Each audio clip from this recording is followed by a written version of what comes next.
Hello, I'm Tom Coffing, CEO at Coffing Data Warehousing. I'm going to show you the Nexus Chameleon today. I'm very excited that you're here. We had a vision with the Nexus. We wanted it to first work on all systems, and we were able to get that to happen.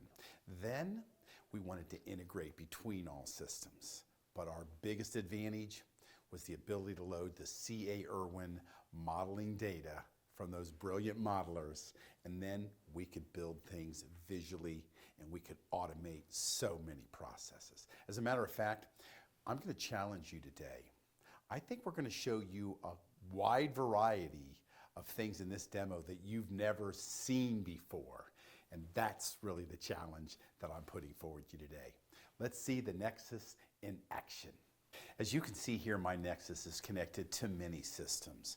I can connect to Hadoop, Astrodata, Teradata, Oracle, Greenplum, SQL Server, Netezza, Redshift, Vertica, you name it, it queries them all. You can write the SQL yourself if you want to do it by hand. I personally like to churn my own butter. But as you can see, it's going to be a query tool that's going to return an answer set. But that's not intuitive. I mean, what's next? We're going to type zeros and ones and I spelled my name, it's Tom. That's just no longer appropriate in today's business society. We've got data scientists and business people. We need to get on the same page. So we're going to right click on a table and we're going to say, go to the Super Join Builder, where we will see all of our tables visually. As you can see right here, I've got my table out here. I can make it bigger so it's perfect to the eyes, and it's going to show me the columns and the data types. But the most important thing is it's going to show me what other tables I can join to. And in this case, I can see those three tables visually. I can see all other columns. Now, no SQL's been written yet because we've selected no columns. But the minute we say, you know, I want a little of this, I want a little of that, I want to get this column in the table, I want to get that column in the table, we have essentially the SQL built already in the background to perfection, performance tuning guaranteed, and we can run that report and it's going to come screaming back.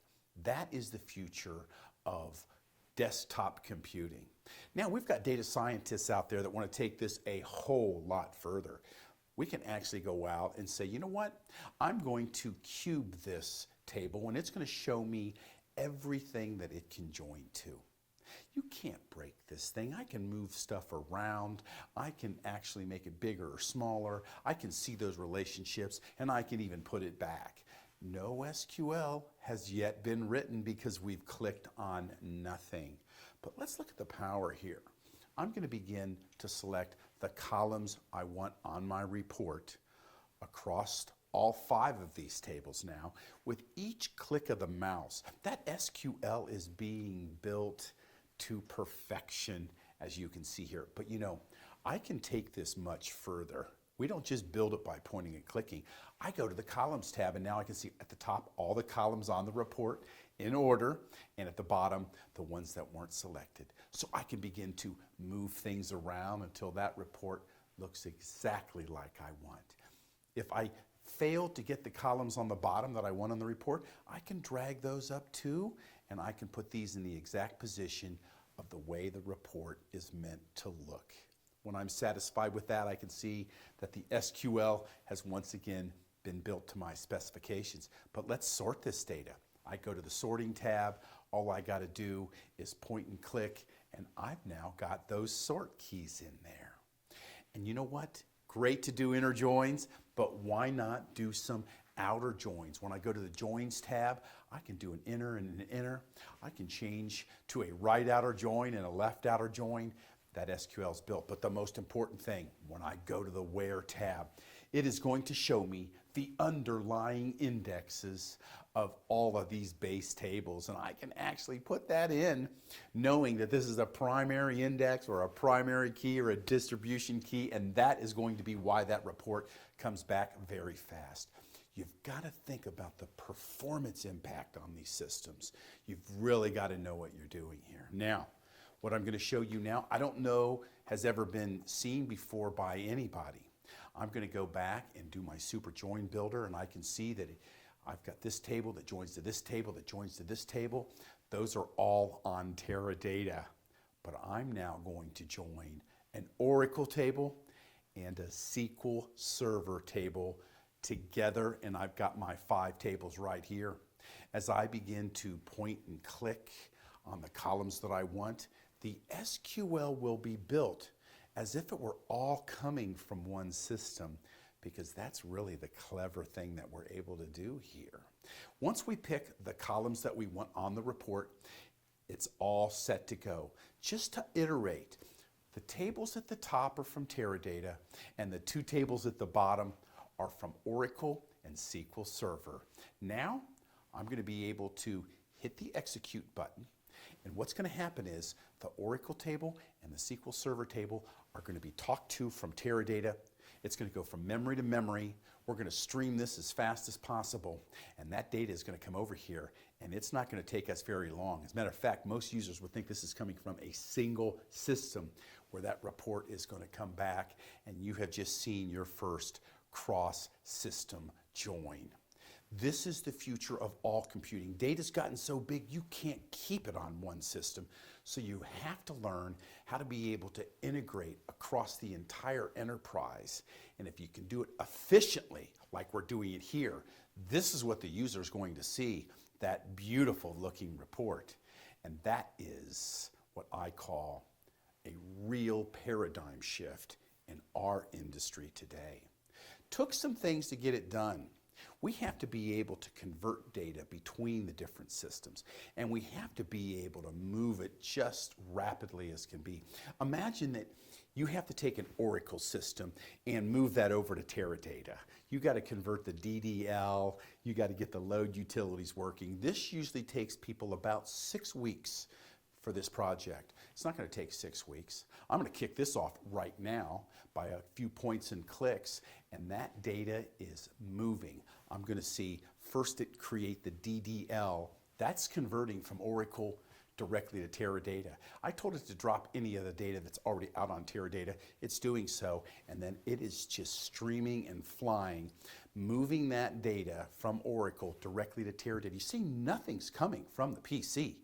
We have learned how to take that C.A. Irwin model, put it in all of our systems, and then we can get these systems to talk across the entire enterprise. And as you will soon see here, things will start turning green, and it's going to say, hey, I've got everything moved.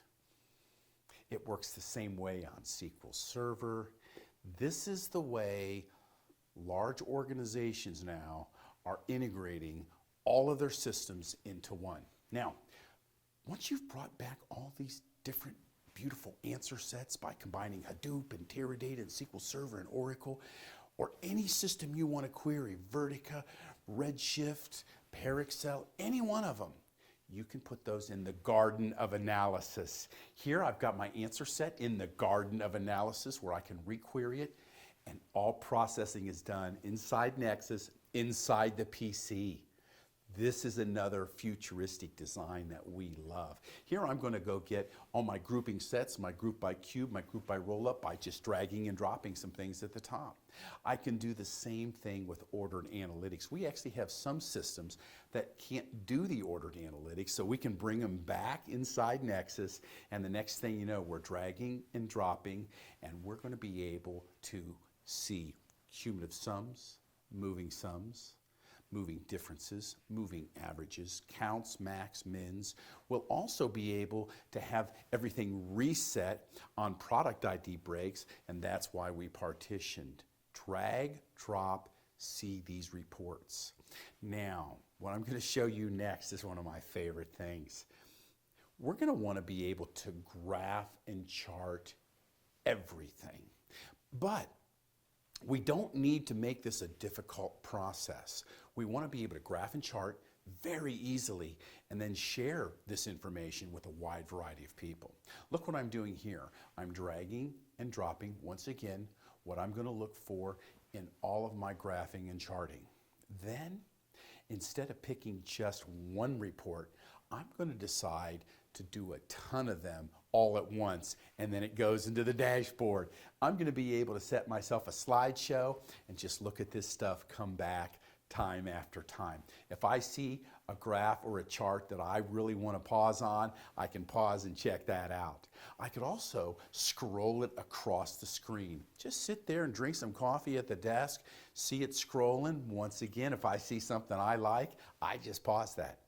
But really important is I can create a wide variety of thumbnails so I can see all of my graphs, all of my charts, and I can start to highlight some and send them to one organization, highlight others and send those to other organizations. I can even compare two charts. And that's really something that we have found extremely valuable for our customers. And I'm so excited that you could come today. I want to thank you and have a great day.